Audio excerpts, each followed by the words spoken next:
Hindenburg விவகாரத்தில் பிஜேபிக்கு, மத்திய அரசுக்கு, பிரதமர் மோடிக்கு ராகுல் காந்தி குறி வைப்பது சரியா? அதாவது என்ன முறைகேடுகள் பண்ணாலும் கவர்மெண்ட் அதை கண்டுக்கிறது இல்லை. அதனால மோடிக்கு குறி வைக்கப்படுகிறது. அரவணைத்து வளர்க்குறாரு அவர். ஆக்சுவலாக 2014 அவருடைய சொத்து மதிப்பு என்ன, இன்னைக்கு அவருடைய சொத்து மதிப்பு என்ன? இன்னும் செபி தலைவர் அதானியுடைய நிறுவனங்களில் முதலீடு பண்ணியிருந்தாங்க. எதுக்காக வக்காலத்து வக்காலத்து வாங்க வேண்டிய அவசியமே இல்லையே. அவர் முறையீடு பண்ணாரு, செபி விசாரிக்குது. போன ஜனவரி 23 விசாரிச்சுட்டே இருக்கு. இங்க ஊரில் இருக்கிற எதிர்கட்சி தலைவர் வீட்டிலலாம் ரைடு பண்ணி என்போர்ஸ்மெண்ட்ல எல்லாரையும் பிடிச்சி மாச கணக்கில் செலவு வைக்கிறீங்களே. அதானி பண்ற இந்த விஷயம் உங்களுக்கு கண்ணில் தெரியலையா? விமானமா அதானிட்ட கொடு, கப்பலா அதானிட்ட கொடு, மின்சாரமா அதானிட்ட கொடு, இதுவா டெலிவிஷனா அதானி எடுத்துக்கோ. இதுக்கு என்ன நெருக்கடி தரும் எதிர்கட்சி? ராகுல் காந்தி என்ன செய்ய முடியும்? என்ன ஒண்ணுமே செய்ய முடியாது. போராட்டம் நடத்தலாம், தெரியல இங்கே பார்லிமெண்ட் முடக்கலாம். இதுவே அமெரிக்காவில் நடந்திருந்ததுன்னா இத்தனை நேரம் பல பேர் செவி மாதிரி அங்கே இருக்கிற அமைப்புகள் தலைவர் தலையெல்லாம் ஒன்று இருக்கும். ஆனால் இந்திய பொருளாதாரத்தை பலவீனமாக்குவது காங்கிரஸ். இந்திய பொருளாதாரத்தை ரொம்ப மட்டம் தட்டுறது ரொம்ப கீழே இருக்கிறது யாருன்னு பார்த்தீங்கன்னா அதானி. செபி தலைவருக்கு முட்டுக்கட்டையோ அதானிக்கு முட்டுக்கட்டை கொடுக்குற விஷயத்தையோ பாஜக பண்ணக்கூடாது. ஆக்சுவலாக எதுக்காக பண்ணுறீங்க? அதான் ஒரு பொறுப்புள்ள கவர்மெண்ட் என்ன பண்ணோம், நீ ரிசைன் பண்ணு. ஆனால் கல்லூரி மங்க மாதிரி இருந்துட்டு இந்த செவி தலைவர் அப்படியே உட்காந்துருக்கா இந்த அம்மா. அதுக்கு நடுவில் அம்மா நீ விசாரிக்கிறதுக்கு நீயே தகுதி இல்லை, திருடனை விசாரிக்க முடியாது. வணக்கம் நண்பர்களே. ஹிண்டன்பர்க் விவகாரத்தில் பாஜகவுக்கு மோடிக்கு குறி வைக்கிறாரா ராகுல்? இது எந்த விதமான தாக்கத்தை கொடுக்கும்? இதை பற்றி பேசுவதற்காக பத்திரிகையாளர் திரு பிரியன் இங்கு வந்திருக்கிறார். வணக்கம் திரு பிரியன். வணக்கம் சார். ஹிண்டன்பர்க் விவகாரத்தில் பிஜேபிக்கு, மத்திய அரசுக்கு, பிரதமர் மோடிக்கு ராகுல் காந்தி குறி வைப்பது சரியா? ராகுல் காந்திக்கு மோடி குறி வைப்பது சரின்னா ஏன் குறி வைக்கிறாங்கன்னா, அதானி மோடிக்கு வேண்டியவராக இருக்கார். அதனால் குறி வைக்கிறாங்க. அதானிக்கு எல்லா விதமான சலுகைகளும் செய்கிறாங்க. அதானி என்ன முறைகேடுகள் பண்ணாலும் கவர்மெண்ட் அதை கண்டுக்கிறது இல்லை. அதனால் மோடிக்கு குறி வைக்கப்படுகிறது. ஸோ ராகுல் காந்தி ஒரு எதிர்கட்சி தலைவர்ன்ற முறையில் மோடிக்கு குறி வைப்பது கரெக்ட். ஏன்னா அதானியை ஒரு அரவணைத்து வளர்க்குறாரு அவர். ஆக்சுவலாக 2014 அவருடைய சொத்து மதிப்பு என்ன, இன்றைக்கி அவருடைய சொத்து மதிப்பு என்ன? இன்றைக்கி உலகத்திலேயே முதல் பணக்காரராக கிட்டத்தட்ட 3 பணக்காரர்களில் ஒருத்தராக இருக்கார். ஆக்சுவலாக எப்படி வளர்ந்தார்? இந்த 10 வருட காலத்தில் எப்படி வளர்ந்தார்? அவருக்கு என்னென்ன மாதிரி கான்ட்ராக்ட் வெளிநாட்டில் நீங்கள் போகும்போது வாங்கி கொடுத்தீங்க? நேற்று கலாட்டா நடந்த பங்களாதேஷ் உட்பட எவ்வளோ நாட்டில் அவருக்கு வாங்கி கொடுத்துருக்கீங்க. ஸோ அவருடைய முறைகேடுகளை நீங்கள் கண்டுக்காத இருக்கீங்க, அதை மெத்தனமாக இருக்கீங்கன்றதான் பாயிண்ட். அதனால் ராகுல் காந்தி ஒரு எதிர்கட்சி தலைவர் முறையில் மோடியை டார்கெட் பண்ணுறார்.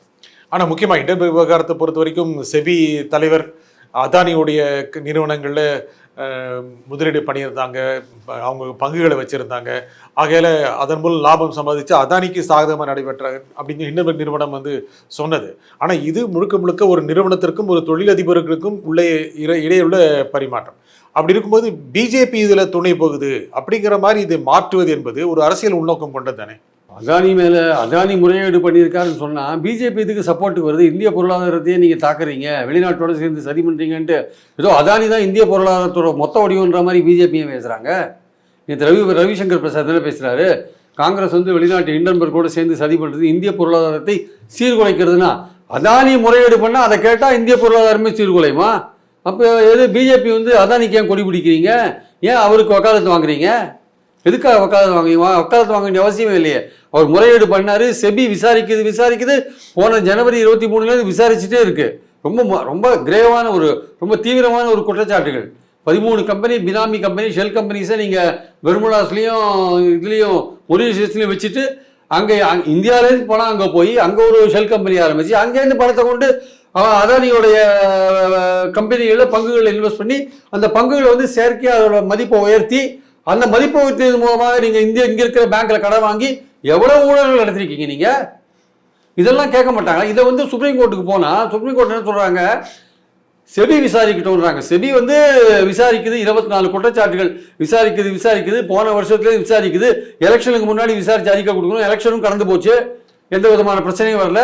இப்போ அடுத்தது பார்த்தாங்க, ஹிண்டன்பர்க் பார்த்தாங்க, இந்த முடிவு வரா மாதிரி தெரியல. ஸோ அடுத்த கட்டமாக என்ன பண்ணணும், அந்த பார்ட் 2 ஆஃப் தி ரிப்போர்ட்டை வெளியில் விட்டுருக்காங்க. அவ்வளோதான். ஏன் இது நடவடிக்கை எடுக்கல, ஏன் மெத்தனமாக இருக்காங்க, அதுக்கான காரணம் என்னன்றதோ அது 2வது அறிக்கை.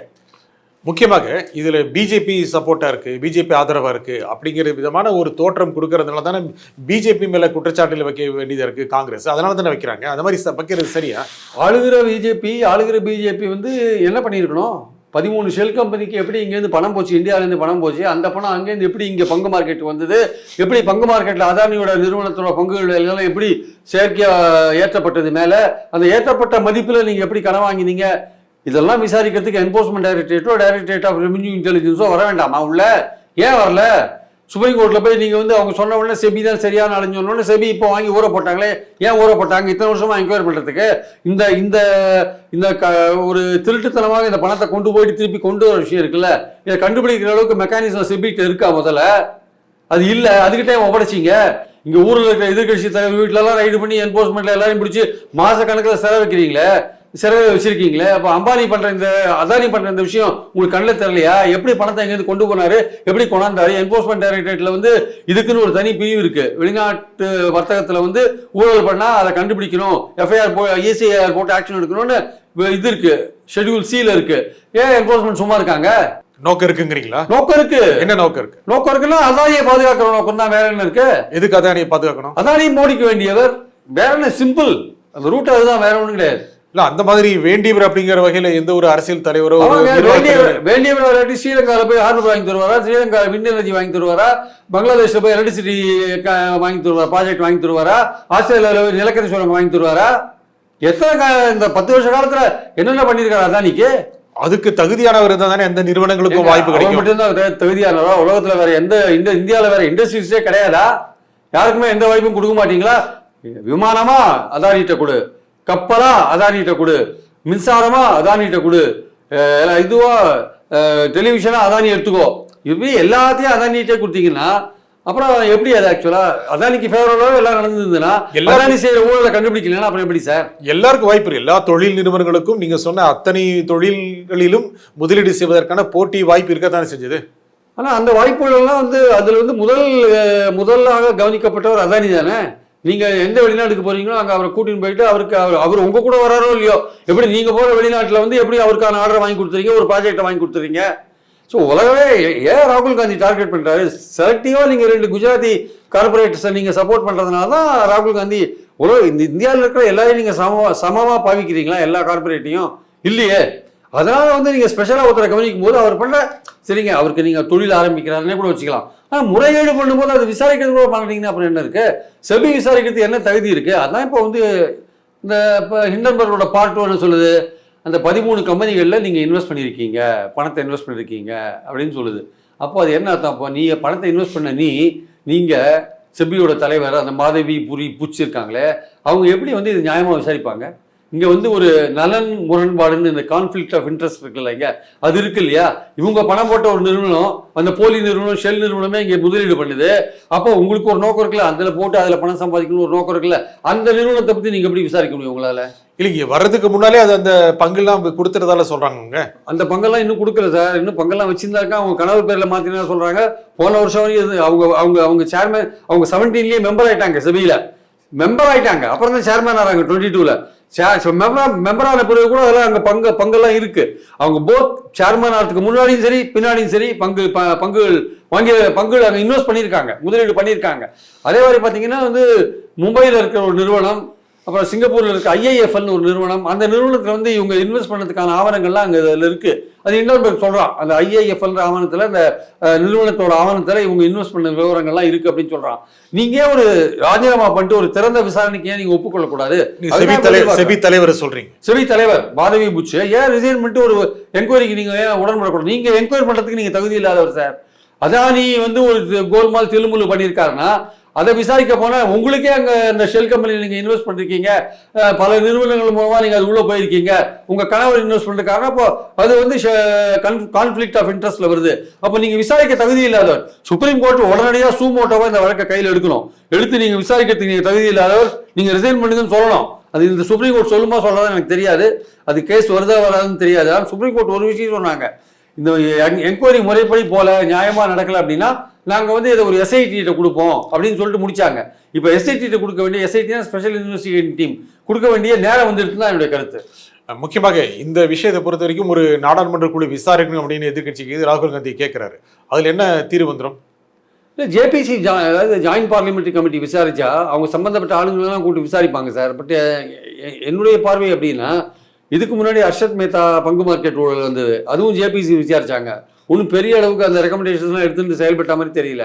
அதுக்கப்புறம் அவர் இறந்தே போயிட்டார். அப்புறம் கேத்தன் பரேக்கன் ஒருத்தன் அவன் ஊழல் பண்ணான், அவனையும் ஜேபிசிக்கு போச்சு, அதுவும் ஒன்றும் பெருசாக நடக்கலை. ஜேபிசிக்கு போகிற எந்த விஷயமும் சரியாக நடக்கிறதில்ல. ஃபர்ஸ்ட் போச்சு, 2G போச்சு, இதெல்லாம் ஒன்றும் பெருசாக நடந்த மாதிரி தெரியல. ஸோ அதனால் இதுவும் ஜேபிசிக்கு போனால் பெரிய நடக்கும்னு எனக்கு தோணலை. இது வந்து ஒரு இண்டிபெண்ட்டான இன்வெஸ்டிகேட்டிங் ஏஜென்சி. அவங்க வந்து எப்படி இந்தியாவிலேருந்து அந்த அதானியோட பிரதர் வினோத் அதானி நிர்வகிக்கிற அந்த நிறுவனங்கள் ஷெல் கம்பெனிஸில் எப்படி போனால் இந்த மாதவி புரி புச் போட்டாங்க, அது எப்படி திருப்பி இங்கே வந்தது, அந்த ஷெல் நிறுவனங்கள் எப்படி இருக்குது, அதோட இன்வெஸ்ட்மெண்ட்ஸ் இங்கே யார் யாருக்கு வந்தது, அதானி குரூப்பில் யார் யாருக்கு வந்தது, எப்போ வந்தது, எப்படி வந்தது, இதெல்லாம் எந்த பணம், யாரோட பணம், இந்தியாவிலேருந்து போகும்போது யாரோட பணமாக இருந்தது, இந்த விஷயத்தெல்லாம் கவனிக்கணும்னா இண்டிபெண்ட்டாக ஒரு இன்வெஸ்டிகேட்டிங் ஏஜென்சி தேவை. இங்கே இருக்கிற சிபிஐயோ இல்லை இப்போ மோடி தலைமையில் இருக்கிற எந்த இன்வெஸ்டிகேட்டிங் ஏஜென்சியும் சுதந்திரமாக இயங்குவாங்கன்னு எனக்கு நம்பிக்கை இல்லை. மோடி ஆட்சியை விட்டு போனால் வேணால் சுதந்திரமாக ஒரு ஏஜென்சி இதை வந்து கவர்மெண்ட் ஆஃப் இந்தியாவோட ஏஜென்சி இதை புலனாய்வு செஞ்சு உண்மையை கண்டுபிடிக்கலாம். அது மோடி எப்போ இடத்த காலி பண்ணாரோ அப்புறம் தான் வந்து உண்மை குற்றவாளியை கண்டுபிடிக்க முடியும். அவருக்கு இன்னும் 5 ஆண்டுகள் இருக்கு, ஆட்சி இருக்கு. அதாங்க இருக்கு, அவர் இருக்கிறது இது மூடி மறைச்சிடுவாங்க எப்படியாது. ஆனா இதுக்கு என்ன நெருக்கடி தரும் எதிர்கட்சி? ராகுல் காந்தி என்ன செய்ய முடியும்? என்ன ஒண்ணுமே செய்ய முடியாது. போராட்டம் நடத்தலாம், தெரியல, இங்கே பார்லிமெண்ட் முடக்கலாம். அவங்க இந்த விஷயம் லீக் ஆகாத போது இந்த இன்லன்பர்க் அறிக்கை வரப்போகுது தெரிஞ்சால் பார்லிமெண்ட் 2 நாள் முன்னாடியே முடிச்சுட்டு போயிட்டாங்க. அவங்க நேற்று பார்லிமெண்ட் நடக்க வேண்டியது அவங்களுக்கு தெரியும். மண்டே இது சனிக்கிழமை இது வெளியில் வருது, மண்டே இன்னைக்கு பார்லிமெண்ட்டை முடக்க விட மாட்டாங்கன்னு தெரியும். பார்த்தாங்க வியாழக்கிழமையே பார்லிமெண்ட்டை மூடிட்டு லோக்சபா ராஜ்யசபா மூடிட்டு அவங்க போயிட்டாங்க. அவள் தான் அவங்களுக்கு தெரிஞ்சிருக்கு, இன்டெலிஜென்ஸ் மூலமாக தெரிஞ்சிருக்கும் இன்லன்பர்க் இது மாதிரி கொண்டு வர போகிறான்ட்டு. அவங்க எதுக்கு பார்லிமெண்ட்டில் இது பெரிய விஷயமா ரைஸ் ஆகும், திங்கட்கிழமை வந்து பங்கு மார்க்கெட் அடிவாங்கும், இன்னும் புத்தாத்தனமாக பண்ணுறாங்க பாருங்க. சனி ஞாயிறு உங்களுக்கு வந்து பங்கு மார்க்கெட்டில் வந்து அதானியோட இது அடி வாங்கும் தெரியும். மண்டே அன்னைக்கு அது அடி வாங்கியிருக்கு இல்லை ஆக்சுவலாக. அது ரொம்ப மோசமாக அடி வாங்கக்கூடாது. போன வாட்டி 20% அடி வாங்கிச்சு, இந்த வாட்டி அந்த அளவுக்கு போகக்கூடாதுக்காக என்ன பண்ணியிருக்காங்க, பல பப்ளிக் செக்டாரோட நிறுவனங்கள் இருக்குல்ல, ஸ்டேட் பேங்க்கு அந்த மாதிரி LIC போன்ற நிறுவனங்கள், அவங்கள விட்டு அதானி பங்குகளை நீங்கள் வாங்கிடுங்க, நீங்கள் வாங்கினீங்கன்னா ஓரளவுக்கு அந்த மார்க்கெட்டு விழாது அப்படின்னு சொல்லிட்டு அதை மேனேஜ் பண்ணுறதா ஒரு தகவல் வந்திருக்கு சார். இது உண்மையாக பொய்யா தெரியாது. ஏன்னா ரொம்ப விழுந்துட்டு அதானிக்கு ரொம்ப நஷ்டம் வந்துடுன்றதுனால இந்த மாதிரியான பப்ளிக் செக்டார் பேங்க்ஸ் LIC போன்ற அந்த நிறுவனங்களை கூப்பிட்டு அதானி பங்குகள் விழாமல் நீங்கள் அதை வாங்கிடுங்க, நீங்கள் ஓரளவுக்கு மெயின்டைன் பண்ணுறதுக்கான உதவி பண்ணுங்கன்னு அப்படி பொதுத்துறை நிறுவனங்களை கேட்டுன்றதா ஒரு தகவல் இருக்கு. எக்ஸாக்டா நேற்று அதானி குரூப் ஆஃப் அந்த குரூப் கம்பெனிஸ்ல யார் யார் பங்குகள் அதிகமாக வாங்கியிருக்காங்கன்னு டீட்டெயிலாக பார்த்தாங்கன்னா இது பப்ளிக் செக்டார் எவ்வளோ வாங்கியிருக்காங்கன்னு நம்ம கண்டுபிடிக்கலாம். இன்னும் கொஞ்ச நாள் வெளில வரும். ஆக்சுவலா இந்த விஷயத்தை பொறுத்த வரைக்கும் பல்வேறு இடங்களில் போராட்டங்கள் நடத்து, நாடு முழுவதும் போராட்டம் நடத்துறதா காங்கிரஸ் சொல்லியிருக்கு. ஆனால் மக்கள்கிட்ட இதை போய் சேருன்னு நினைக்கிறீங்களா? ஏதோ குளறுபடி நடந்திருக்கு, அரசாங்கம் ஏதோ ஒரு ஊழலுக்கு சார்பாக இருக்கு அப்படின்னு போய் சேரும்னு நினைக்கிறீங்களா? அது மாதிரி சாத்தியம் இருக்கா?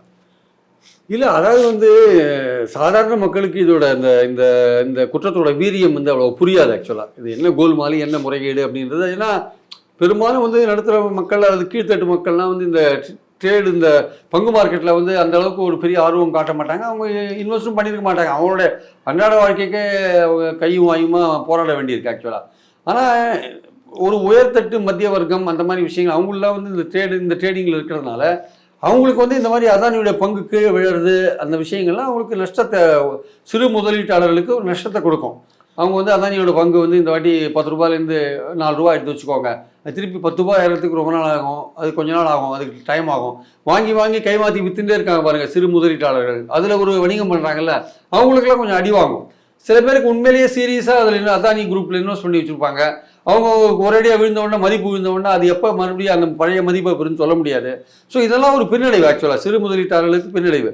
இது வந்து ஓவராலாக நம்மளுடைய பொருளாதாரத்தை அஃபெக்ட் பண்ணுற ஒரு விஷயம். பொருளாதாரத்தை இது அஃபெக்ட் பண்ணுற விஷயம். சரி, அதனால வந்து இது சாதாரண மனிதனுக்கு பர்சனலாக அவனுக்கு பாதிப்பு இருக்காதே தவிர நாட்டுடைய பொருளாதாரத்தை அஃபெக்ட் பண்ணுற ஒரு விஷயமா நம்ம பார்க்குறோம். ஏன்னா அந்த பங்கு மார்க்கெட் வைப்ரண்ட்டாக இருந்தால் தான் வந்து உங்களுக்கு வந்து எக்கானமி வந்து த்ரைவ் ஆகிறதுக்கான வாய்ப்பு இருக்குது. இந்த மாதிரி பல விஷயங்கள் இதில் வந்து ஒரு சர்க்கிளாக வட்டமாக இருக்கிறதுனால இது வந்து பங்கு மார்க்கெட் சரிவுன்றது வந்து ஏதோ நம்ம கீழ்த்தட்டு மக்கள் ஏதோ ஒரு வகத்தில் அவன் வாழ்க்கையை வந்து அஃபெக்ட் பண்ணும். ஆனால் அவனுக்கு தெரியாது அது ஆக்சுவலாக ஏதோ விலைவாசி மூலமாகவோ ஏதோ ஒரு விஷயத்தில் வந்து அவனை வந்து அஃபெக்ட் பண்ணும். அது நேரடியாக அவனை அஃபெக்ட் பண்ணாது. ஆனால் இது வந்து அந்த பண்ணுறான், இந்த கார்பரேட் பண்ணுறான் பார்த்தீங்களா, அவன் வந்து இந்த மாதிரி பண்ணுறதன் மூலமாக ஆயிரக்கணக்கான கோடி சம்பாதிக்கிறான்.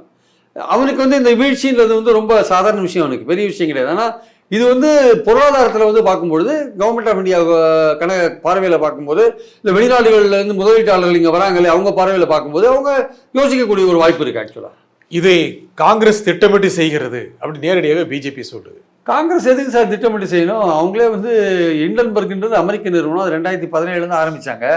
இவங்க காலத்தில் கூட ஆரம்பிக்கல, காங்கிரஸ் காலத்தில் கூட. திட்டமிட்டு பண்ண வேண்டிய அவசியம் என்ன இருக்கு? அவங்க சொல்லிட்டு தான் வெளியிடலாம். அதெல்லாம் இண்டிபெண்ட்டாக அவங்க இந்த வெறும் இந்தியாவில் நடக்கிறத மட்டும் வெளியில சார். அவங்க பல்வேறு நாடுகளில் பங்கு மார்க்கெட்டில் என்னென்ன பிரச்சனை நடக்குது, என்னென்ன ஊழல் நடக்குது, எந்தெந்த கார்பரேட் என்ன பண்ணுறாங்க, அவங்க ஒரு ஷார்ட் செல்லர்னு அவங்க சொல்கிறாங்க. ஆக்சுவலாக இந்த மாதிரியான பங்குகள் விழும்போது அதை பயன்படுத்தி கொண்டு ஓரளவுக்கு அவங்க பிஸ்னஸ் பண்ணுற ஒரு இதாக இருக்காங்க இண்டன்பர்க்ன்றவங்க. ஆனால் அதே சமயம் வந்து எந்தெந்த ஊரில் என்னென்ன முறையீடுகள் நடக்குதுன்றத கரெக்டாக வந்து அவங்க வந்து சொல்லிட்டு இருக்காங்க. இன்ஃபேக்ட் அவங்க சில நாடுகளில் அவங்க எக்ஸ்போஸ் பண்ண சில விஷயங்கள்னால பல பேர் அரசாங்க பொறுப்பில் இருக்க பல பேர் ராஜினாமா செய்ய வேண்டிய நிலை கூட வருது. ஆக்சுவலாக அந்த கம்பெனியோட முதலாளியை வந்து ரிசைன் பண்ணிட்டு போக வேண்டியதாக, அந்த கம்பெனியோட நிர்வாகிகள்லாம் ரிசைன் பண்ண வேண்டியதாக இருக்குது. பல விஷயம் பல எஃபெக்ட் இருக்குது. ஏன்னா இதுவே அமெரிக்காவில் நடந்திருந்ததுன்னா இத்தனை நேரம் பல பேர் தலை செவி மாதிரி அங்கே இருக்கிற அமைப்புகள் தலைவர் தலையெல்லாம் ஒன்று இருக்கும். இந்தியா மாதிரி ஒரு கண்ட்ரியில தான் இந்த பாஜக கவர்மெண்ட் கொடுக்குற முட்டு அந்த அவங்க கொடுக்குற முட்டுனால தான் வந்து இந்த செபி தலைவர் வந்து பதவியில் நீடிக்கிறார்.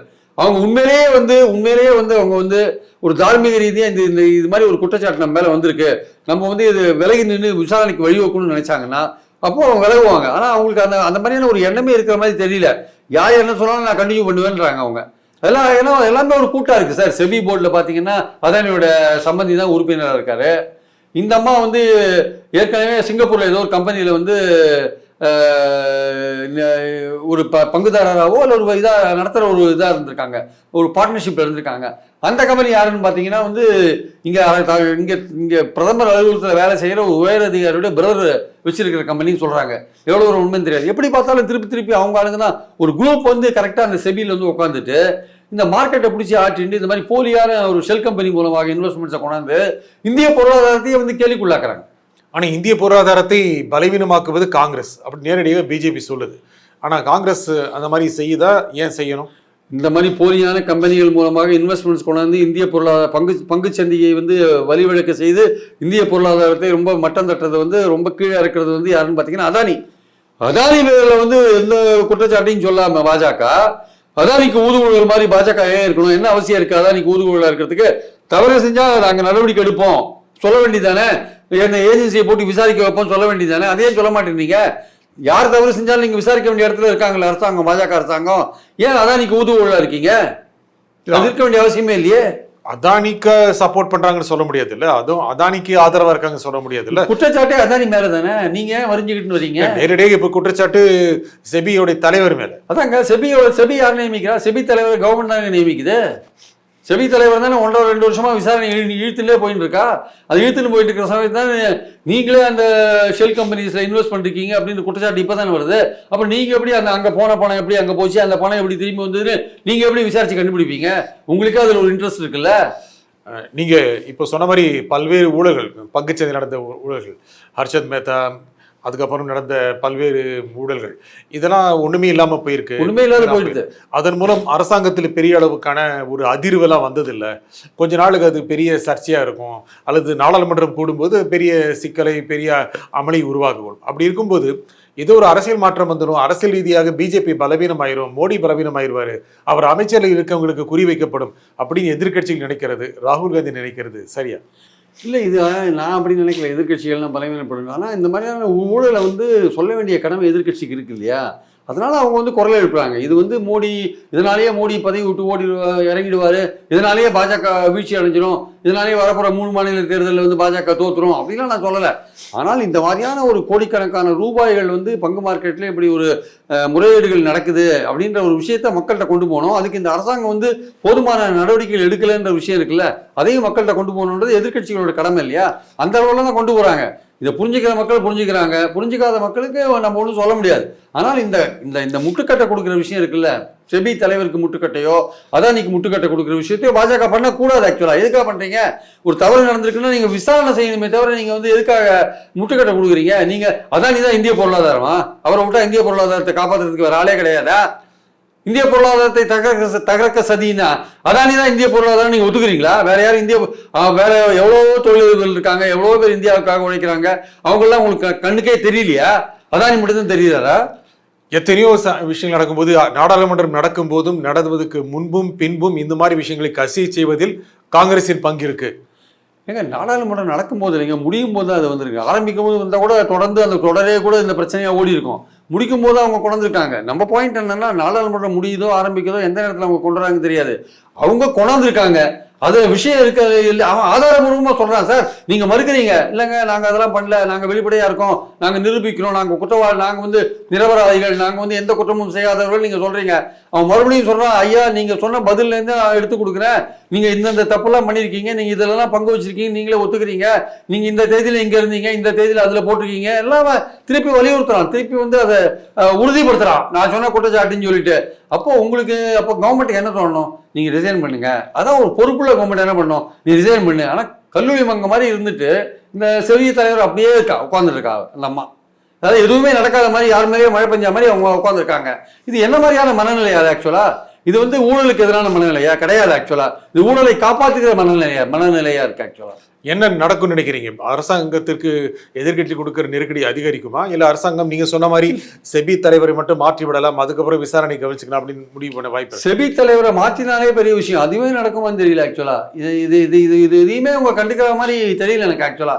இதெல்லாம் வந்து இது மட்டும் இல்லை சார். இப்போ ரஃபேல்ல நடந்தது, அது சுப்ரீம் கோர்ட்டு வந்து ஃபைலே திருட்டு போச்சுன்னு சொன்னதை அவங்க கண்டுக்கவே இல்லை. அதுக்கப்புறம் 7.5 லட்சம் கோடி சிஏஜி பாயிண்ட் அவுட் பண்ணாங்க ஊழல், அதுவும் அது காத்தோட கலந்து போச்சு, அதுவும் ஒன்றும் நடக்கலை. இந்த மாதிரி பெகாசஸ் பற்றி ரொம்ப பெருசாக பேசணும் நம்ம, அதுவும் ஒன்றும் நடக்கலை கிட்டத்தட்ட. இது மாதிரி பல விஷயங்கள் இருக்குது சார் இந்த கவர்மெண்ட்டில்.